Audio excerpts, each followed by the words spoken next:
Om Namo Bhagavate Vasudevaya.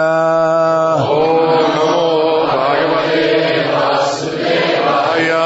Om Namo Bhagavate Vasudevaya. Om Namo Bhagavate Vasudevaya. Om Namo Bhagavate Vasudevaya. Om Namo Bhagavate Vasudevaya. I've been speaking on Sri Vishnu Sahasranama, glorification of the Supreme Personality of Godhead by recitation of His names. Name 473 is Vatsi. The name before this was Vatsala. You're all familiar with the term Vatsalya Rasa. So that means the feelings, or the feelings generated from those who have an attitude of parental love toward Krishna. But Krishna himself has that feeling towards all living beings and especially toward his devotees. The feeling of an affectionate protector. So as in many names in Sri Vishnu Sahasranama, many of them are similar or related. So the name Vatsala and Vatsi are similar. Vatsa means literally a calf. And as I was saying yesterday, I think you're aware of that. In Bengali still they say bacha for child, but it's actually Vatsa with the Bengali pronunciation. So it referring, just like a child is considered just like a calf to be protected by the mother. So the name Vatsi literally means one who has many calves. You must know that Krishna, as a typical cowherd boy, he was first given charge to take the calves out. Before the little boys take out the little calves, and then when they get bigger, they can take out the big cows.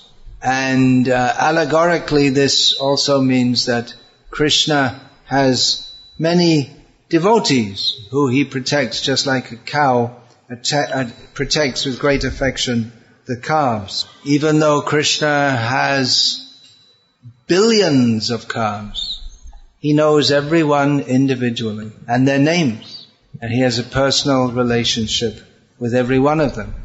It's very difficult for us to imagine because we are limited. We can only have intimate relationships with a few people. But Krishna is unlimited. He can have a relationship, he can and does have an unlimited relationship with an unlimited number of servitors. So one of the commentators on Vishnu Sahasranama makes the comment that Krishna makes all arrangement for the nourishment of the living beings. He makes that arrangement throughout their life and even before they are born. And he gives the example that Krishna makes the arrangement that the child, it's all by Krishna's arrangement, not just by some biological forces, for the child to be nourished within the womb. And for there to be milk in the mother's breast as soon as the child is born. And how does the child, who's very limited consciousness and no education, know to suck the mother's breast?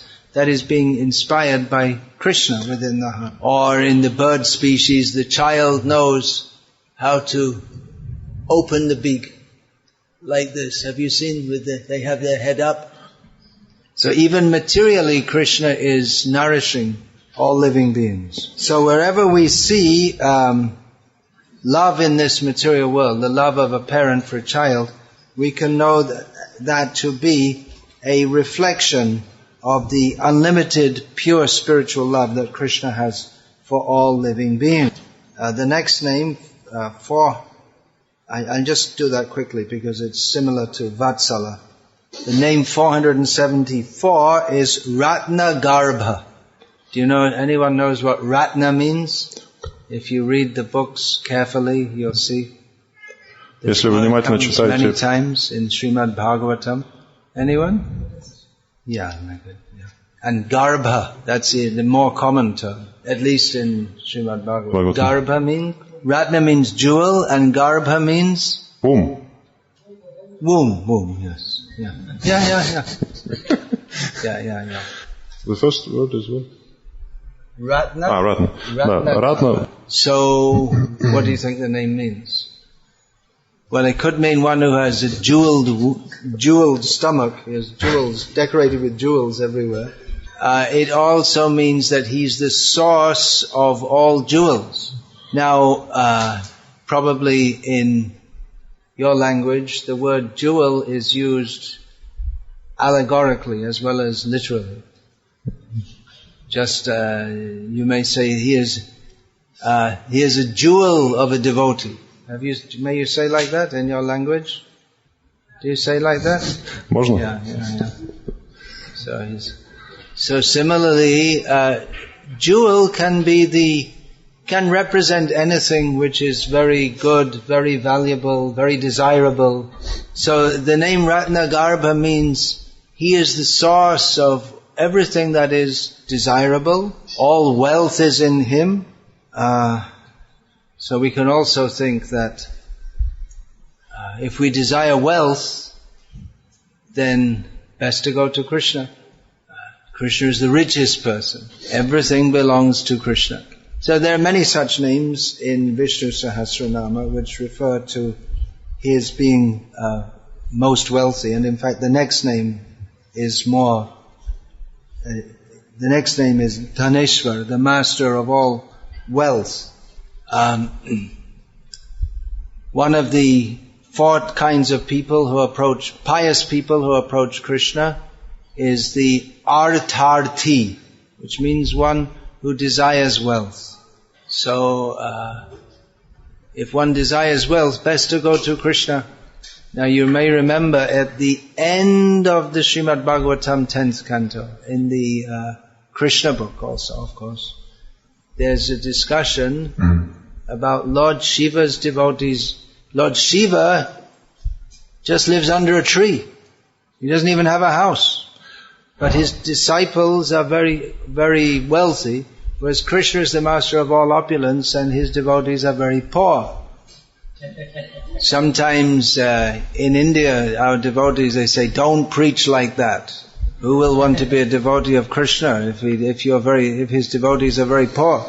If we take a survey of everyone in the world and ask them, would you like to be rich or poor? Tick which box? Well, what do you think? Majority would tick, I would like to be rich.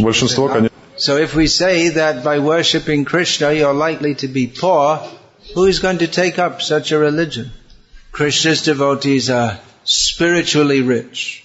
You must know the narration of Sridhar, who was a great devotee of Chaitanya Mahaprabhu, who was very poor. His name was Kolabecha Sridhar, one who sells bananas. Some of you must have been to Mayapur, to Bengal. Have you been? Some of you have been there? Yeah. So, did you see banana trees there?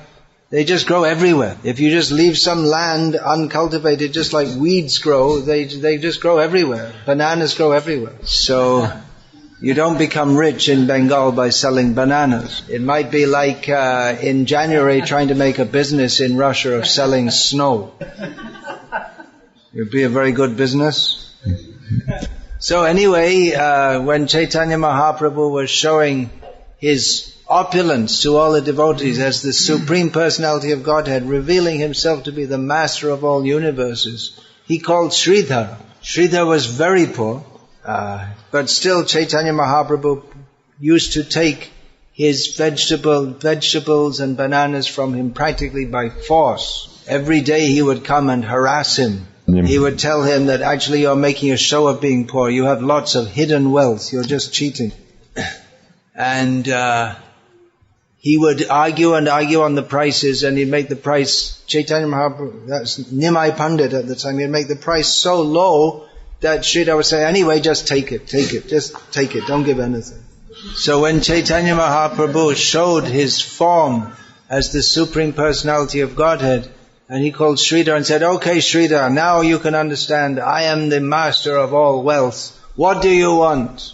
I can give you what to speak of a kingdom, I can give you a whole planet. But Sridhar said, I'm quite content as I am in my ramshackle hut. He prayed that simply life after life, that young Brahmin boy may come every day and harass me. So devotees are rich inasmuch as they have Krishna. And non-devotees are poor inasmuch as they may have wealth, but they have no love for Krishna in their heart. So Krishna has, Krishna is the source of everything, but we especially look to Him as the source of that which is actually valuable. Krishna consciousness is an education in understanding what is actually valuable.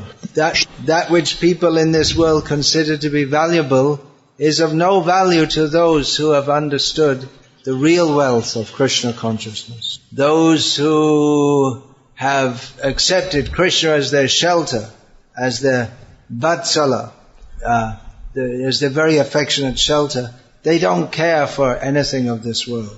Dhanmar Nityananda, Narottandas sings, my wealth is Nityananda. Patimor Gaurachandra, my master is Lord Gaurachandra. Another meaning of the name Ratnagarbhah, it's similar to a common name for the ocean in Sanskritam. That is Ratnakar is one name for the ocean. That specifically refers to the ocean on the western side of India. And it means that the ocean is the source of gems. So Krishna is like a great ocean with unfathomable, full of great treasure. So in this way, by studying these names, we can find that practically everything we can find Krishna in. We can find Krishna in? Yeah, we can find the presence of Krishna. We can relate everything to Krishna. When we see the sky, we can think of Krishna, because that's another name for Krishna. And then there's the sun and the moon, and all examples in Shastra are given to relate everything to Krishna. Another name, another commentator has given a different meaning for the word Ratna as that which gives happiness. So Krishna is the root of everything that gives happiness. Name 475 is Dhanesvarah, which means the Lord of wealth. Dhana means wealth, and Ishvara means the controller. So Krishna, the Lord of wealth. This is a name which is generally ascribed to Kuber, the demigod. So Krishna gives his wealth to his devotees who actually desire it. That may be literally, or just like the devotee Sudama Vipra. He didn't want money, but his wife wanted, and Krishna provided it. Or Krishna gives the wealth of love of himself to his devotees. But we can't have both. We can't desire both. In the beginning stages of devotional service, we may desire wealth, but pure devotees, they don't desire any worldly wealth, they only desire Krishna. The great example that Srila Prabhupada often quoted was the 6 Goswamis of Vrindavan. Tyaktva turnamashesha mandalapati shrining sada tuchavat bhutva dina ganesha kokarunaya kopina kanta shrito. Even though they came from, well, some of them especially came from very wealthy backgrounds. Rupa and Sanatan were fabulously wealthy. When Rupa, he resigned from government service, he had a whole boat full of gold. So Rupa and Sanatan, they were both government ministers in the kingdom of Nawab Hussain Shah. So at that time, so many invaders were coming from the West, and gradually they would come from Europe for the wealth of India, because India was known as being so wealthy. So Rupa and Sanatan and their nephew Jiva must have been similarly wealthy, being born in their family. Even now in the area where they used to live, Rupa and Sanatan, you can see the remnants of a very palatial buildings. In Bangladesh? Yeah, it's in Bangladesh. And Raghunath Das Goswami was fabulously wealthy. Raghunath Bhatta and Gopal Bhatta, not particularly wealthy, but from very aristocratic Brahmin background. But they all gave up the aristocracy, wealth, everything, to live in Vrindavan with simply a kantha, the quilt, patchwork quilt, and a water pot. That was all their possession. But they had something which was worth giving up all material success for. Gopi bhava rasamritabdala hari kalola magno mohur vande rupa sanatano raghuyugo srijiva gopalako. They were always absorbed in the waves of the nectar of the feelings of the gopis for Krishna. This is the wealth that Krishna wants to distribute. Krishna has unlimited wealth. In the Gauriya Vaishnava Sampradaya, we emphasize more on the love and the sweetness of Krishna, more than his opulence and majesty and power. Krishna is so desirous to give that the wealth of his love to others that he personally comes to this world. He comes as Chaitanya Mahaprabhu to experience what love, how his devotees can love him. And he gives, he very liberally distributes that love of Krishna to everyone. So, there's also a name of Kuber, as Krishna says in Bhagavad Gita, Vitesho Yaksha Rakshasam. Vitesha means the Lord of all wealth. It's a synonym of Dhanesvarah. So this refers to him as Kuber. Now, while going through this name, we can consider, why do people want to be wealthy? Actually, from what I can see in Russia, people are not so much concerned about being wealthy as they are in America. In general, people are not so much concerned. What do you think?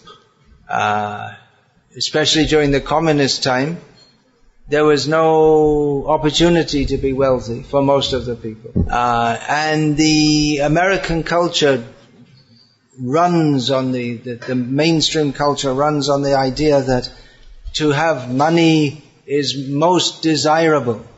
The whole country is built on the idea of, the whole country developed on the idea of business and individual endeavor to become wealthy.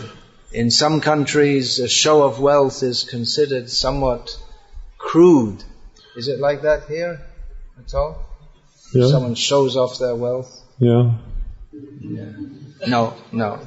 Depends on different people.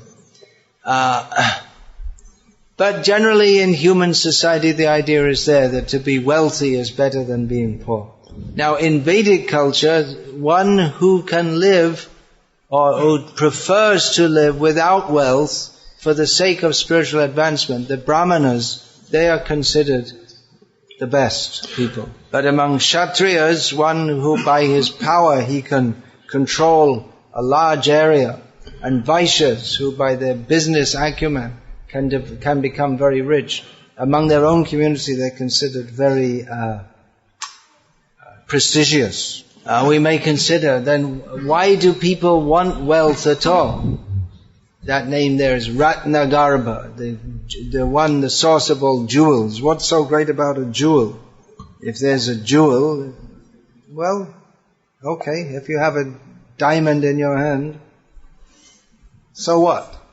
You could, if your head is itching, you could scratch your head with it. If you're having an argument with your wife, you could throw it at her. Whoops, I better say it round the other way. If you're having an argument with your husband, you can throw it at him. Why is it considered something to have a necklace of diamonds? If you have a necklace of glass, most people can't tell the difference. Similarly, you can have a necklace of gold, or you can have imitation gold, and most people can't tell the difference. We ascribe value to gold and jewels. They have value in as much as they don't deteriorate. So if you have gold, you might be digging in your garden in your dacha someday and find some gold coin which is 2,000 years old, and it'll be unsullied. So the value is given to it because it is very stable as its chemical formation. But apart from that, you can't really do much with gold. You can eat from it, you can make a plate of gold, but then you can have a plate of paper also. But in human society, people have used gold and silver and diamonds. They regard that as valuable, so you can use it as a means of barter, means of currency. And nowadays, much of people's wealth is not even in the form of literal money, but it's just some entry in a computer. Yeah, it's virtual wealth, but if you look in your computer at your bank account and you see you have 1 million rubles, then you feel a lot better than if you have 1 million rubles debt. Even though it's just something on the computer screen. So why do people want wealth? Why? Well, it gives a feeling of security, that I won't suffer from starvation. Someone has no money, they don't know how they're going to eat the next day. How will they provide for their children and their family? Now remember, the renounced Brahmana, he may make no endeavor for money or wealth. Sundami or just any renounced Brahman. He has the faith that Krishna will provide. And actually we see the birds, they get up in the morning, and what do? They start singing. Devotees do that also. The first thing they do, they don't go looking for food. They don't get in anxiety. They're singing as if they have no anxiety in the world. They don't have any plan where their food will come from, but they're not philosophers. They don't think God will provide. But they're quite confident that they will get their food. So a devotee, he has that faith that Krishna will provide. Although in human society one is supposed to make some endeavor to perform some work. And if one has wealth, then that gives a feeling of security. Of course, there are many examples of people who are very wealthy and then they just lose everything very quickly, especially those who invest on the stock exchange. It's very common, people invest on the stock exchange and just lose everything overnight.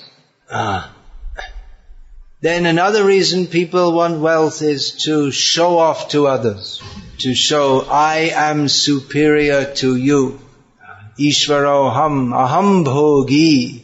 I'm the boss around here. I'm the enjoyer. The demoniac people like to think like that. They think that because in this very short human life they got some more wealth than others, that they are intrinsically superior to them. And actually, people who have wealth, they generally are respected by others who have less. I remember many years ago, this was in Denmark, when was that? We were in Denmark about 1980, Ravi, on our party. We always used to go, just like everyone in Denmark goes around in casual clothes, and Ravi Prabhu, for some business, he dressed in a suit. And he said when he went in the shop, and wherever he went, people treated him so much respect, because he looked like a businessman. Whereas just in casual clothes, people, no special respect. Because someone who's dressed as a businessman, they're dealing with business, money, and people think, oh, very important person, and they respect them. That just brought to mind also, one time I think you came to Bangladesh, or Bangkok or somewhere, Prabhu Vishnu Maharaj I'm speaking about, and he told me that the last time he'd entered Australia, the customs people had or immigration or whatever, had questioned him, what are you doing coming here? He came to Australia, right? Yeah, So from Australia. yeah. To Australia. Yeah, he was telling me after. Yeah, I understand. And they looked at his papers in his briefcase, and there was a report on the financial condition of the new Govardhan farm in northern Australia. Report on the papers, you mean? Yeah, there was an account by the devotees that made up of the financial condition. You may not even remember that. And it was like $1 million debt or something like this. Total debts. And they just closed it, and then their questions were over. They could understand. He's a big man. He's dealing in a lot of money. Respected him because of that. I mean, even to have $1 million debt to deal with still means you're dealing in big money. So they were very respectful to him, and they said, well, how many of you are like this in the world? And I think about that time there were about 23 GBCs, and then he told me, you don't remember. Then they let him go with much respect.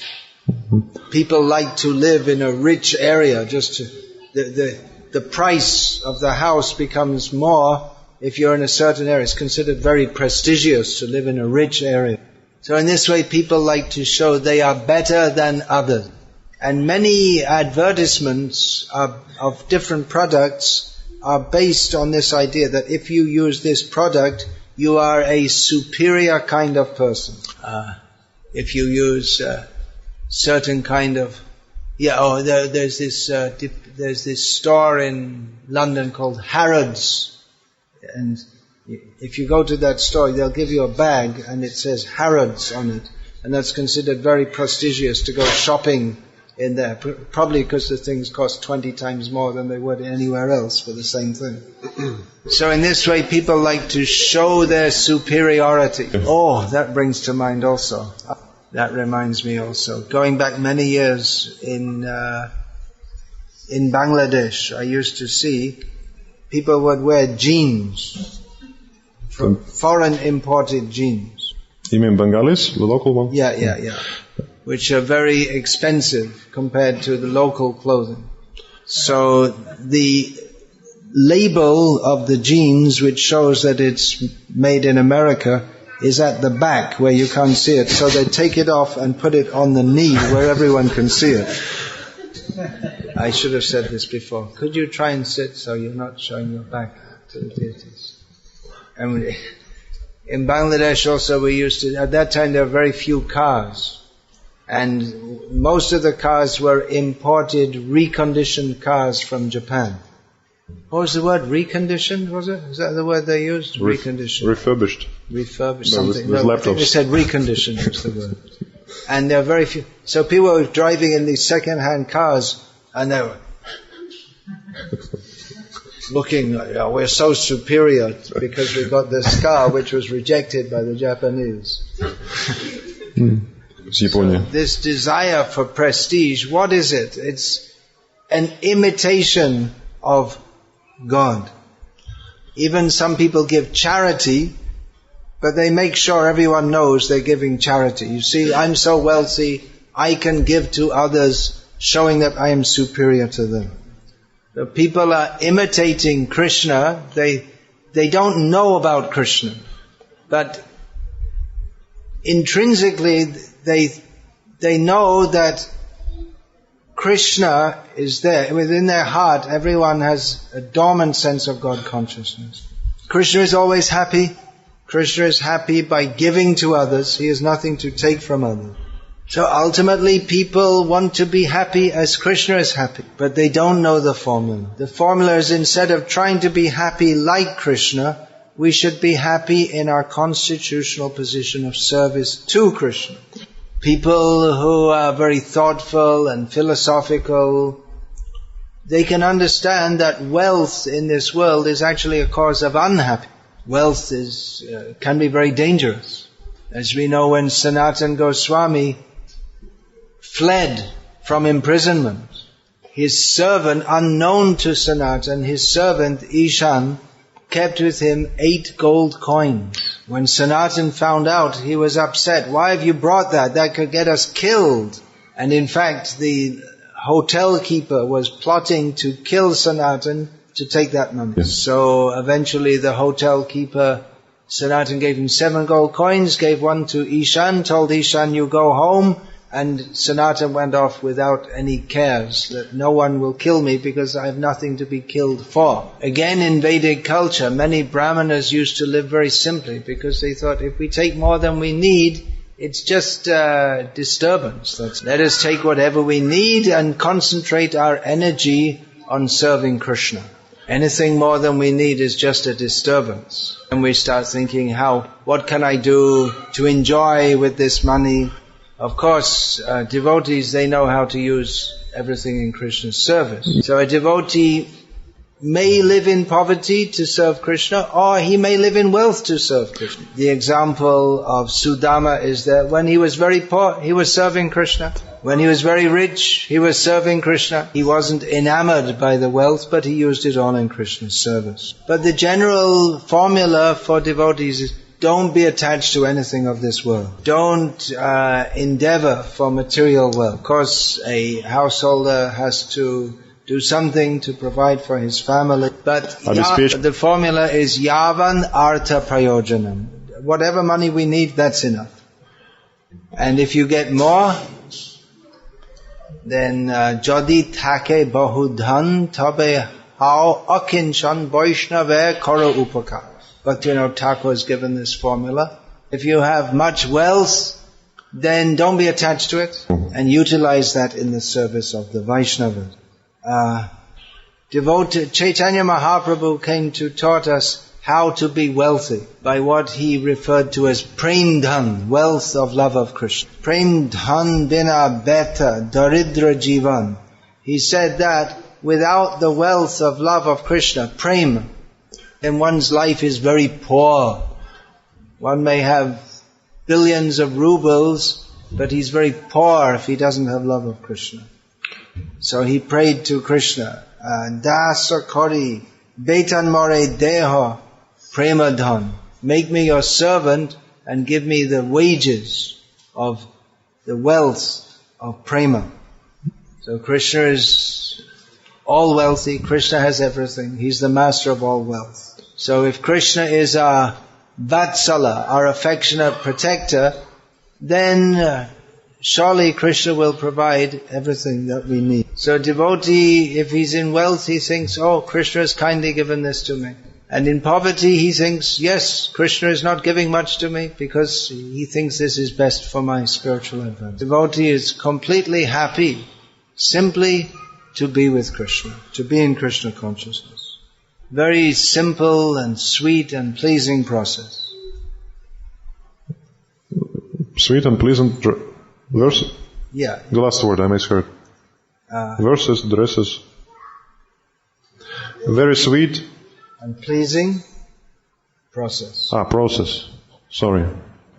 Just like you are here on this Sunday afternoon, there are so many things you could be doing in this city of Moscow at this time. But you've come here to be happy in associating with devotees and chanting Hare Krishna. In this way, you're all wealthy persons. And in fact, this whole culture of Krishna consciousness is very rich culture.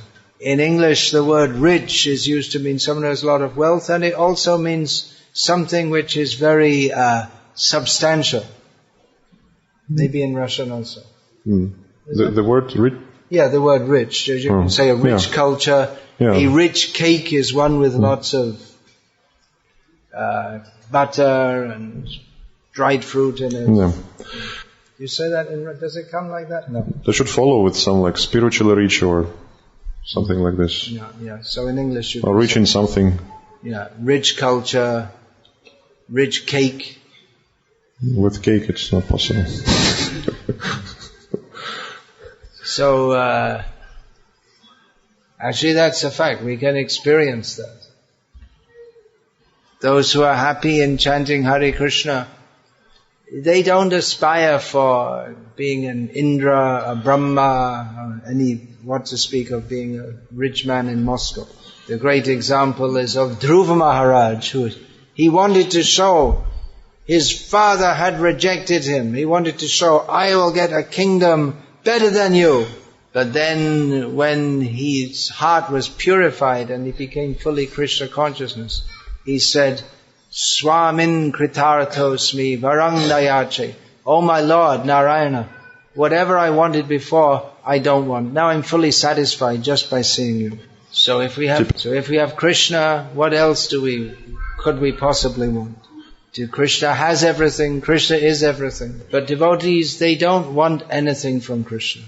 Even though Krishna is the possessor of all wealth, devotees don't say, well, for you 10 million rubles is nothing. Why don't you just give me 10 million rubles? It's nothing to you. Why don't you just give it to me? Then I can be happy. Devotees don't think like that. They just want Krishna, to serve Krishna, to love Krishna.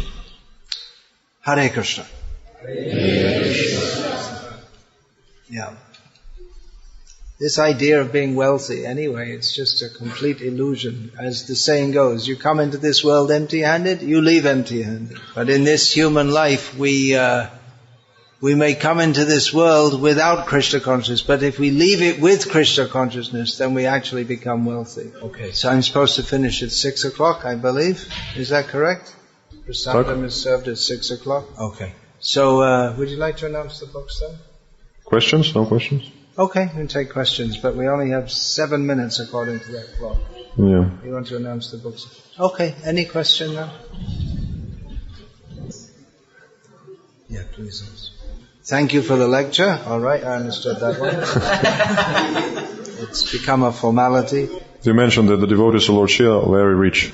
But also they say that it's better to serve the devotees of Lord Krishna than Krishna himself. But Shiva is the best, is considered. Shiva is considered the best devotee, so why don't you serve him? Why don't we serve him without any desire to become materially opulent, but just for the sake of serving the Vaishnava? Yeah. Well, we serve all the demigods through the medium of the Guru.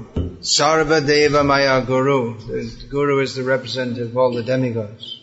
You can't worship Lord Shiva in the proper way. Chaitanya Mahaprabhu has made the worship of Krishna available to everyone by the easy process of chanting Hare Krishna. But if we were to follow traditional worship of Krishna, we can't do it. We don't know, we can't follow all the rules, we're not qualified. Similarly, if we're to worship the demigods by the actual rules given in Shastra, we can't do that. But by chanting Hare Krishna, we satisfy Krishna, and then all the demigods are satisfied also. Yatha tarar mulam nishaychanena tripyanti tat skandha bhujo pashaka pranavapaharat chayatendriyanam sarvahanam. What's the next word? Sarvahanam achyutaiva. Just as providing water to the root of the tree nourishes all the twigs, branch, leaves, flowers and fruits. Or by providing food to the stomach nourishes the whole body. So similarly, by worshipping Krishna, all living beings are satisfied. So it is possible to worship various demigods as devotees of Krishna. But in general, Srila Prabhupada didn't encourage that. Possibly because devotees might just get into it to take it out of perspective. Okay, so there's only 2 minutes left. I guess it's not so strict that we have to have prasad just at 6 o'clock. How to obtain such a mood, not to desire any material wealth? Well, did you want to say it again? To attain such a mood, not to desire material wealth. Come to the classes where these things are discussed regularly. Study Srila Prabhupada's books where these points are discussed repeatedly. And in this way we can understand reality, that material wealth is illusory, inasmuch as it's temporary and doesn't give satisfaction. But Krishna consciousness is real, inasmuch as it is eternal and it gives full satisfaction. Yeah.